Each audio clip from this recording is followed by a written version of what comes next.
Three, two, one. Hello, welcome back to the point of it all with Jamie and Trevor. I'm Jamie, and he is Trevor. Trevor. You have come upon some more one-up news regarding some new cabinets. What do you got? Yeah, so far today, two new announcements came out of two new Arcade one-up cabinets. I'm a big fan of these, and I've got a couple in my basement: Pac-Man, Space Invaders, Rampage, Golden Tee, which I love. I love the artwork on them. I love how they play. I love having that arcade nostalgia feel in my house. So big fan of that. And you're coming out with a Marvel Capcom machine and a Teenage Mutant Ninja Turtles machine. So you've got a few of these in your house, as you mentioned earlier. Do you play these, or are they just more for nostalgia purposes? I play them all. And I also have a 7-year-old that plays some of them as well, like Pac-Man. They're very easy to turn on.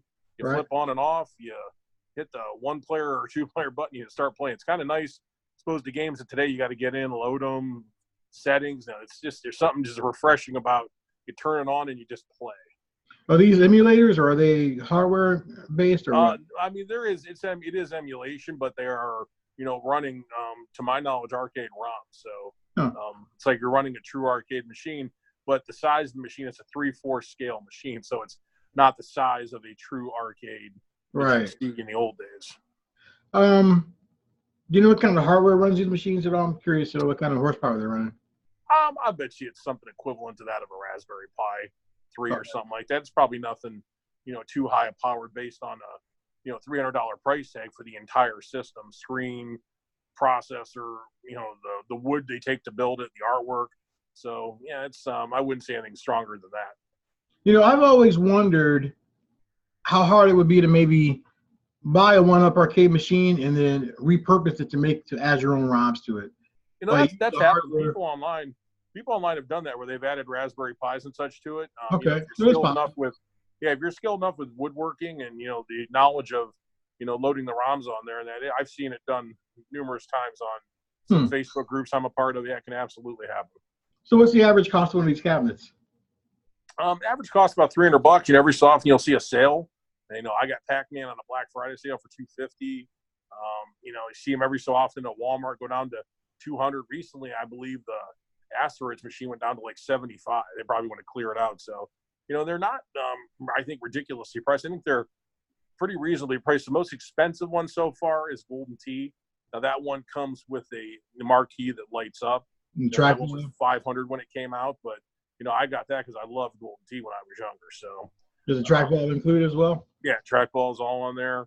It's probably one of the nicer ones. It also came with the riser, which rises it up another foot to make it the height more of a true arcade. I still like to play it. I'm, lazy, like to play it sitting down on a stool. But, even so, it's nice just to have that, more of a true feel there. How much more are the risers? Do they all have risers as options, or? Some of them come with them. Some of them don't. Okay. If they don't come with it, the risers are like $50 retail.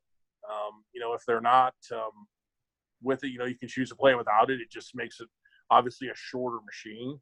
Right. It just depends what your taste is. You want it to be higher off the ground or lower to the ground. So. And we're talking about the one-up arcade machines that are rebuilt to look pretty much like miniature versions of your favorite arcade games, right? Mm-hmm. Yep. Do you have any image you can share, Trevor? Any pictures you can share? Yeah. Of what I saw today of the Marvel Capcom and Teenage Mutant Ninja Turtles, if you see that, I just shared there. Nice. The Marvel one on the left has Marvel Capcom, X-Men: Children of the Atom, and the Punisher, and the Teenage Mutant Ninja Turtles on the right also has the Turtles Out of Time game, I believe it's called, or Turtles in Time.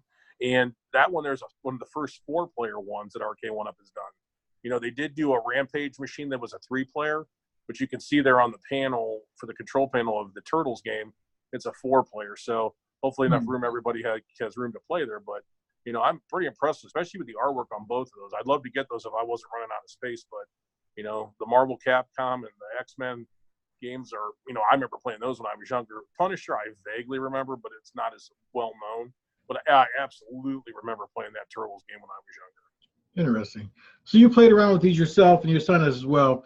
Any durability issues at all? I mean, none that I've come across. Some people online seem to say they have had issues with something dying and that, but I've not personally had any issues like that. Knock on wood. I've had zero issues, no reliability issues. You know, I would say the biggest part I've kind of get irritated with is putting them together. But once they're together, you know, they're just like a machine. I mean, you set them up, you put them against the wall, and you flip a switch to turn them on. So they don't come pre-assembled then?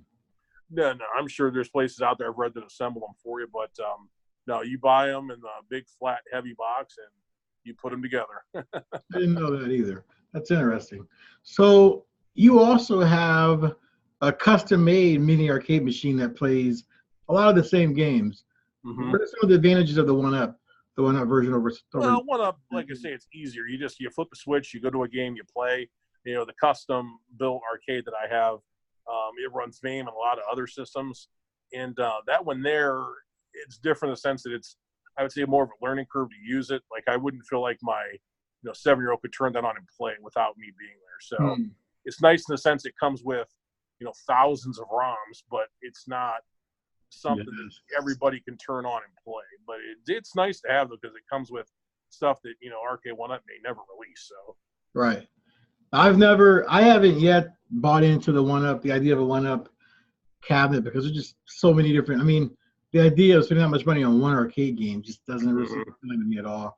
I'd much rather have the custom build with 1,000 ROMs I can choose from, from different consoles. No, they look awesome. They look freaking crazy good. I love that. If I had the expendable money, I'd have my basement full of those machines, but I'm not rolling like that. So I just like the bang for the buck with the custom arcade machine. Sure, it costs you how much did the machine cost? The custom made machines? Like the custom one I got was about $800, and it comes with thousands of ROMs. So it's definitely a better deal, better value for your money. Yeah. You know what? The workmanship, I gotta be honest with you, man, is really, really, really tight, really, really good workmanship with these machines that we got. Now that's gonna depend on the builder who you find to build this thing for you, but I gotta feel like a tank, Every bit as good as any arcade machine I've seen as a kid growing up. So no doubt. Retro gaming at its finest, right? Absolutely. Well, that's going to do it for this episode, guys, of The Point of It All with Trevor and Jamie. We'll be back tomorrow with some more E3 goodness for you guys, all right? Until then, peace.